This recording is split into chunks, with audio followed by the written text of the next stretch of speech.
There was a time when music lived only in fixed places. Can you imagine? You listened in your living room, tethered to a stereo system, or inside your car with the radio humming. Music was shared, broadcast, communal. But private listening? On the go? That was unthinkable. Until one man grew frustrated on a long flight. Twist, twist, twist of fate radio. He was a powerful figure in Japan's booming electronics industry, running a company known for pushing limits with gadgets like pocket radios and portable TVs. But for all the progress, he still couldn't escape one problem: silence. He loved opera. He loved music. And yet, whenever he traveled, he was stuck with tiny, inconvenient tape recorders, big, clunky machines that never delivered the immersive experience he craved. So, one day in 1978, before boarding a plane to the United States, he made a request to his engineers: build me something small, something I can use to listen to my music while I travel, and make it sound good. What they came up with was hardly market-ready. A modified tape player stripped of recording features, fitted with lightweight stereo headphones. It was a gadget built to solve one man's personal annoyance, a private project, not a commercial plan. At first, the engineers scoffed at the idea of selling it. Who would pay for a tape player that couldn't record? To them, it was crippled technology. Music fans wanted functionality, not limits. Why design a machine that only played music, nothing more? But the man wouldn't let it go.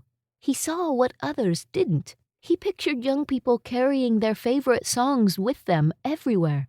Music as a constant companion, not tied to living rooms or cars, but alive on the sidewalks, on buses, in parks.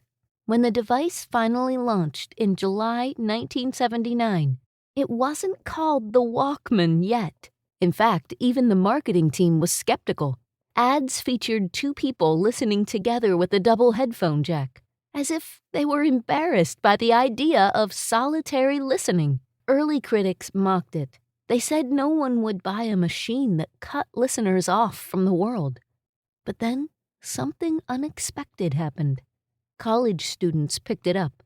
Runners strapped it to their belts. Commuters slipped on headphones during their morning train rides. Suddenly, the streets had a new soundtrack, one chosen not by radio DJs, but by the listener alone. The device spread from Tokyo to New York, London, Paris. It wasn't just a gadget. It was a cultural shift. For the first time in history, music became personal, private, portable. By the mid-1980s, the little blue and silver machine had become a global icon. I know I couldn't live without mine. More than 200 million units would be sold in the decades that followed. And with it came something else. Headphones as fashion, music as identity, soundtracks stitched into daily life. Jogging, studying, wandering city streets, suddenly all of it had a beat. So who was the man who demanded this odd little device? His name was Masaru Ibuka, co-founder of Sony. He didn't invent the Walkman himself, but it was his simple wish to hear opera on an airplane that set the chain of events in motion. Without that request, engineers might never have built the prototype. Without his insistence, Sony might never have taken the gamble. And without that gamble, the 1980s might never have had its defining accessory. A twist of fate born from one man's irritation reshaped how the world experiences music, paving the way not just for the Walkman, but for the Discman, the iPod, and every streaming app in your pocket today. This has been Twist of Fate Radio. I'm Angela Clark. Until next time, remember, sometimes the smallest choices lead to the biggest consequences.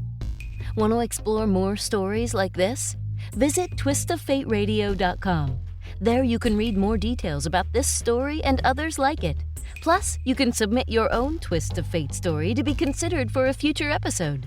You never know what twist of fate is coming next.